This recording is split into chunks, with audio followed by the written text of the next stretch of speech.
তো যে মানে কারিগরি বিদ্যা কিছুটা অর্জন করেছে সে কোনোদিন বসে থাকবে না, সে অনাহারে থাকবে না, অর্ধাহারে থাকবে। একটি জাতিকে, আমাদের নিজের জাতিকে যদি আমরা একটা গড় কারিগরি শিক্ষার উপর দাঁড় করাতে না পারি, আমরা নিদারুণভাবে শোষণের শিকার হব।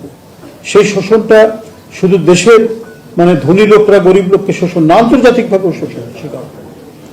যতটুকু আমাদের কারিগরি বিদ্যার প্রসার ঘটেছে সেখান থেকেই আমরা আজকে পৃথিবীতে মানব সম্পদ সৃষ্টি করে, মানব সম্পদ তো তখনই হবে, সম্পদের তখনই পরিণত হবে যতক্ষণ পর্যন্ত তার স্কিল, দক্ষতা বৃদ্ধি না পায়। তার গড় দক্ষতা অর্জন করতে হলে তার একটা কারিগরি শিক্ষা একেবারে প্রাথমিক বিদ্যালয় থেকে কিছু কিছু দিতে হবে, কিন্তু মাধ্যমিক পর্যায়ে সেটাকে আরো বেশি জোরালো করতে হবে। কলেজ পর্যায়ে সেই যোগটা আরো বৃদ্ধি করতে হবে। যতটুকু হয়েছে তাতে পৃথিবীর বিভিন্ন দেশে আমাদের মানুষরা কাজ করছে, আমাদের মানুষরা সেখানে নানা পেশার সাথে যুক্ত রয়েছে। কিন্তু আমরা যদি এখান থেকেই তাদেরকে গড়ে তুলতে পারতাম, তাহলে তাদের যে দক্ষতা এবং সেখানে প্রতি ঘন্টায় এখন তাদের যে উৎপাদনশীলতা, সেই উৎপাদনশীলতা আরো বৃদ্ধি পেত। আমি যেটা বলেছিলাম যে এটা আরেকটি হচ্ছে শোষণের শিকার কিভাবে।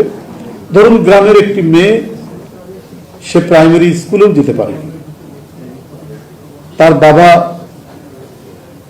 খেতে খামারে কাজ করে, ওর কোনো একটা প্রাইমারি মানে এডুকেশন তো নেই, যার কারণে মানে বিজ্ঞানের যে প্রাথমিক যে ধারণাটা সেটাও তার মধ্যে, নাম হতে পারে তার আসিয়া, নাম হতে পারে বাতাসি, নাম হতে পারে ফুলবানো, হতে পারে এসব না, কিন্তু তার এই জ্ঞানটুকু নেই। তখন কি হবে, কিভাবে শোষণের শিকার হবে? ধরো একটি কারেন্টের তার ছিঁড়ে পড়ে আছে, ওটা যে একটা মৃত্যু দূত, সেই ধারণাটি তার নেই।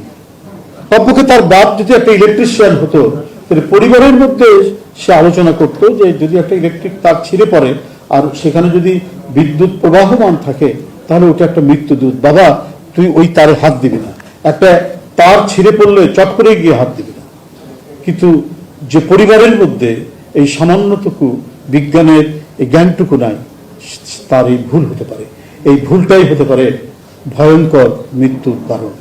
তো সুতরাং একটি জাতি যদি গড় কারিগরি শিক্ষার উপর যদি দাঁড়াতে না পারে, নানাভাবেই সে মানে সভ্যতার দ্বারাই, যান্ত্রিক অগ্রগতির দ্বারাই সে শোষণের শিকার হবে। তো সুতরাং অতি দ্রুত আমাদের বিশ্ববিদ্যালয়ের দরকার আছে, আমি এটা অস্বীকার করছি না, আমি ভাবছি যে এটা দরকার আছে, কিন্তু সেই দরকারটা পূর্ণ হবে তখনই যখন আমরা এই মানে মাধ্যমিক পর্যায়ে আমরা কারিগরি শিক্ষাটার প্রসার লাভ করতে পারি, তারপরে কলেজে প্রসার লাভ করতে পারি, এরপরে উচ্চতর শিক্ষার জন্য বিশ্ববিদ্যালয় বা গ্র্যাজুয়েশন যেখানে দেওয়া হবে সেটা হতে পারে। একটা শিক্ষার প্রাথমিক স্তরে সে উত্তীর্ণ হতে পারলে, জানলে পরে তার মধ্যে আবার নতুন করে শিক্ষার আগ্রহ জন্মে। তো যে মানে কারিগরি বিদ্যা কিছুটা অর্জন করেছে সে কোনোদিন বসে থাকবে না, সে অনাহারে থাকবে না, অর্ধাহারে থাকবে।